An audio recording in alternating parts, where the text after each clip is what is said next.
हम S C Sharma का question number 2A करेंगे। क्वेश्चन पढ़ो। Enter the following transaction in the books of in the journal of Gopi. Journal में करना है गोपी की। गोपी कौन हुआ? गोपी हुआ बिजनेस का ओनर जिसकी ये ट्रांजेक्शन दे रखी है। यहाँ पर ऊपर आप लिखेंगे इन द बुक्स ऑफ गोपी। ठीक है, गोपी जो है वो बिजनेस का मालिक है। डेट में सबसे पहले ईयर डालेंगे अगर दे रखा है तो, जैसे इस क्वेश्चन में दे रखा है 2019। मेरी थोड़ी एक साल पुरानी बुक है, हो सकता है आपकी बुक 2020 हो तो आप वो डाल देना। फिर पहली ट्रांजेक्शन की डेट डालेंगे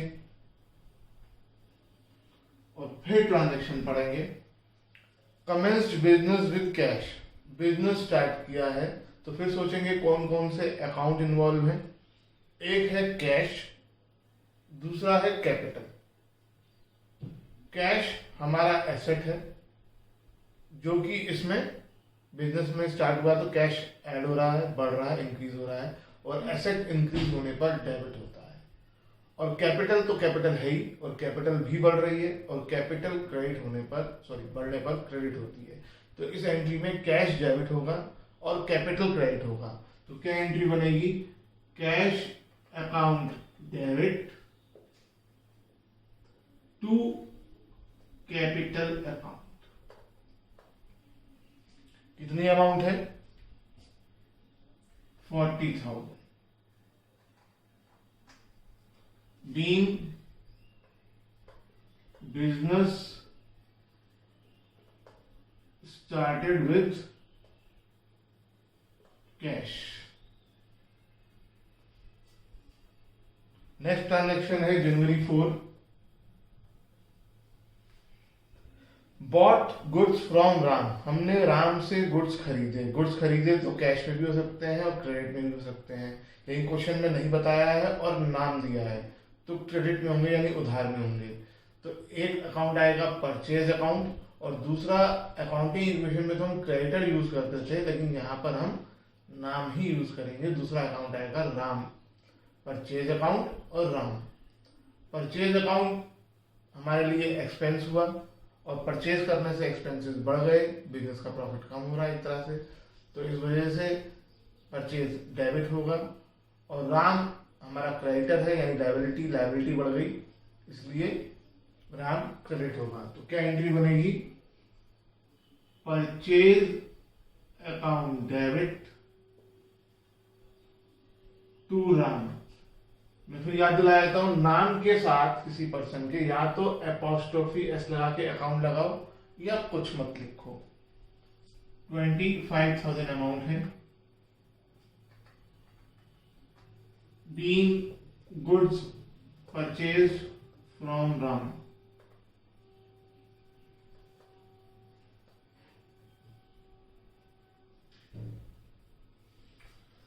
नेक्स्ट है जनवरी 6। Sold goods for cash. एक तो कैश अकाउंट आएगा, और जब गुड्स सोल्ड करते हैं तो दूसरा सेल्स अकाउंट आता है। Cash account, sales account. Cash किस तरह का अकाउंट है? कैश हमारा एसेट है। सेल्स किस तरह का अकाउंट है? सेल्स हमारी इनकम है। कैश बढ़ रहा है तो डेबिट हो जाएगा, इधर सेल्स हमारी इनकम है, इनकम भी बढ़ रही है तो क्रेडिट हो जाएगा। रूल आपको अच्छी तरह याद होनी चाहिए कि सोचने का टाइम ना मिले, शुरू में आप रूल सामने रख के लिख के करें और फिर मन में एंट्री बोले, cash account debit to sales account.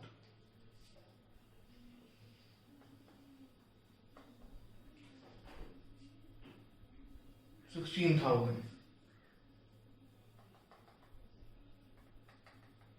Being goods sold.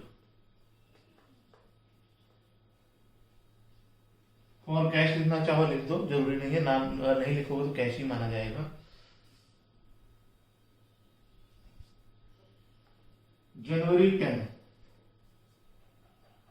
Bot goods from Mohan for cash, हमने गुड्स खरीदे हैं मोहन से कैश में।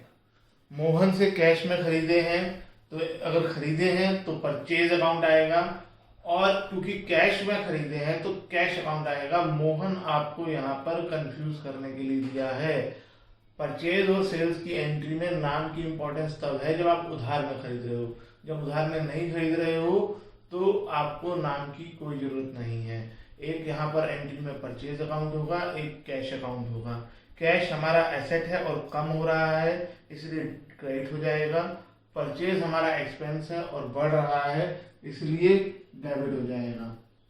परचेज करने से हमारे एक्सपेंसेस बढ़ जाते हैं, बिजनेस के खर्चे बढ़ गए गुड्स परचेज करने से। तो एंट्री हुई purchase account debit to cash account 8000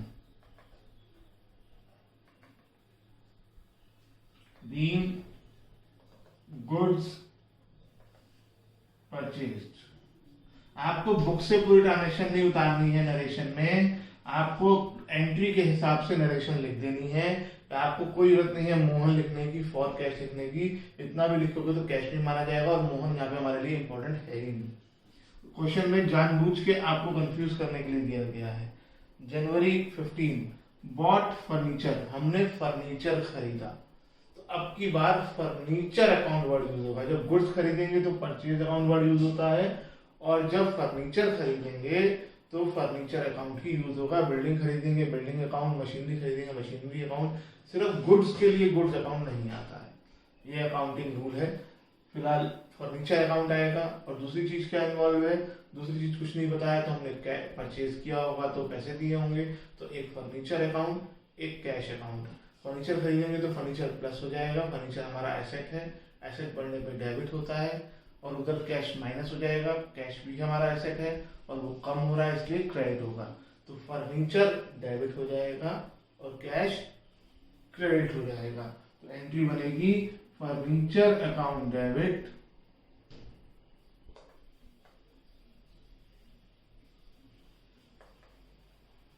to cash account. Amount कितनी है 10,000। एंट्री के बारे में सोचते वक्त कभी अमाउंट के बारे में मत सोचो। अमाउंट एंट्री सही करने के बाद being furniture purchased January 17 paid cash to Ram, हमने राम को कैश पे किया। जब भी नाम आएगा हम किसी पर्सन को कैश पे कर रहे होंगे या किसी पर्सन से कैश ले रहे होंगे तो जिसको पे कर रहे हैं वो हमारा क्रेडिटर रहा होगा तभी पे कर रहे हैं क्योंकि हम अपनी लायबिलिटी पे कर रहे हैं। और किसी से पैसा मिल रहा है तो हमारा डेटर होगा इसलिए हमने कभी सामान बेचा होगा। बिजनेस में इसी वजह से पैसा किसी इंसान से ले लिया और दिया जाता है, उसका नाम तभी आता है। अगर हम सैलरी पे कर रहे हैं तो नाम नहीं लिखेंगे, रेंट पे कर रहे हैं नाम नहीं लिखेंगे उस पर्सन का। तो राम से कैश आया तो एक तो कैश अकाउंट राम को कैश दिया, एक तो कैश अकाउंट होगा और दूसरा राम होगा। कैश हमारे लिए एसेट है और हम पे कर रहे हैं, जा रहा है, कम हो रहा है इसलिए कैश एसेट कम हो रहा है तो क्रेडिट हो जाएगा। राम यहाँ पर हमारे लिए क्रेडिटर हुआ, लायबिलिटी हुई और राम को पैसा देने से लायबिलिटी हमारी कम हो जाएगी। लायबिलिटी कम हो रही है इस वजह से राम डेबिट हो जाएगा। तो एंट्री बनेगी Ram debit to cash account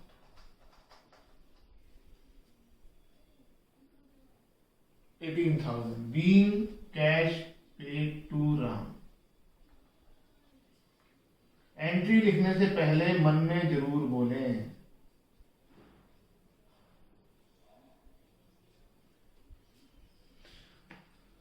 अब आगे नेक्स्ट पेज पे आएगा मेरे।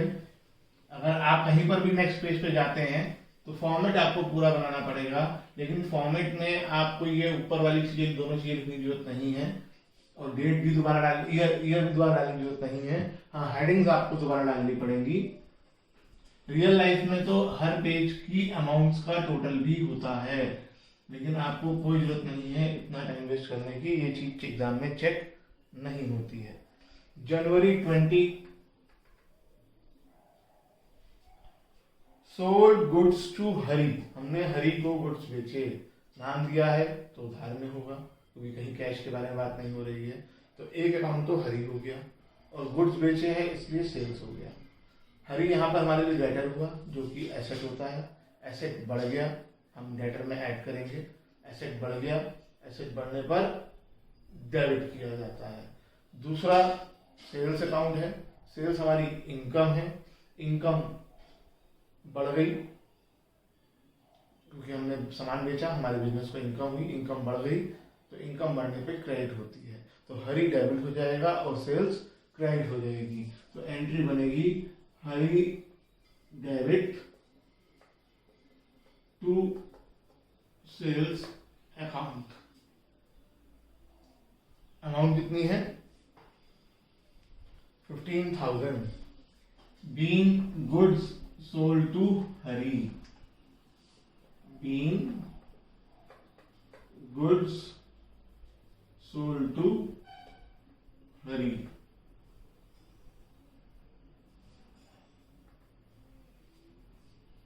जनवरी 24 कैश रिसीव फ्रॉम हरी। ये जो हमने सामान बेचा था हरी को, जो हमारा डेटर था, उससे कैश मिल गया, यानी कैश बढ़ गया। कैश हमारा एसेट है, एसेट बढ़ रहा है इसलिए डेबिट होगा। हरी हमारा डेटर यानी एसेट है, उससे पैसे मिल गए तो डेटर्स कम हो जाएंगे यानी एसेट्स कम हो जाएगा यानी क्रेडिट होगा। तो कैश डेबिट होगा और हरी क्रेडिट। तो एंट्री बनेगी cash account debit to Hari. कितना आ रहा है? 13,000 being cash received from Hari. January 28 salary paid to Mohan. अब यहां पर आपको ये कंफ्यूज किया है जानबूझ के नाम देके। नाम यहाँ पर इंपॉर्टेंट है ही नहीं। जब हम एक्सपेंस करते हैं, कोई खर्चा करते हैं, salary, rent, insurance, wages, carriage, commission, तो हमें इससे कोई मतलब नहीं होता कि उसे रिसीव करने वाला पर्सन कौन है। हम सैलरी पे कर रहे हैं और हमारे एक इसमें सैलरी पे कर रहे हैं तो सैलरी अकाउंट तो होगा ही होगा, और दूसरा क्योंकि पे कर रहे हैं तो कैश अकाउंट होगा। मोहन का इसमें कोई रोल नहीं है, वो कंफ्यूज करने के लिए दिया है। तो एंट्री में एक सैलरी अकाउंट आएगा और एक कैश अकाउंट आएगा। सैलरी क्या है? बिजनेस के लिए एक्सपेंस है। सैलरी पे करने से एक्सपेंसेस बढ़ गए इसलिए सैलरी डेबिट हो जाएगा, और कैश हमने पे किया तो कैश कम हो गया जो कि एसेट है। एसेट कम हो रहे हैं, डिक्रीज हो रहे हैं, इसलिए क्रेडिट हो जाएगा। तो सैलरी डेबिट होगा, कैश क्रेडिट होगा। तो क्या एंट्री बनेगी? Salary account debit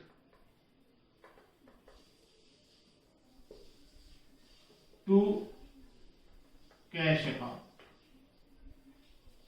salary account debit to cash account. Amount है 2,000 being salary paid। Next January 29 received commission. हमें कमीशन मिली। कैसे मिली होगी? कैश मिला होगा। हम कैश में ऐड करते थे अकाउंटिंग इक्वेशन में, और कमीशन हमारी इनकम है इसलिए कैपिटल में ऐड करते थे। तो यहाँ पर एक तो कैश अकाउंट आएगा और दूसरा कमीशन अकाउंट आएगा। कैपिटल नहीं, कैश और कमीशन। कैश हमारा एसेट है, पैसा आया है तो कैश बढ़ गया होगा। कैश बढ़ गया है इसलिए उसे डेबिट करेंगे क्योंकि एसेट बढ़ गया है। कमीशन हमारी इनकम है, जब हमें मिलेगी तो हमारी इनकम बढ़ जाएंगी, इसलिए हम इनकम बढ़ने पर क्रेडिट की जाती है, इसलिए कमीशन को क्रेडिट करेंगे। एंट्री बनेगी cash account debit to commission account.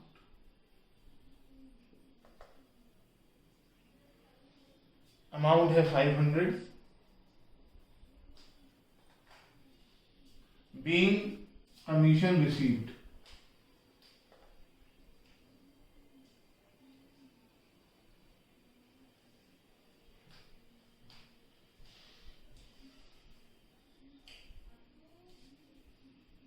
January 30 withdrew cash for personal use.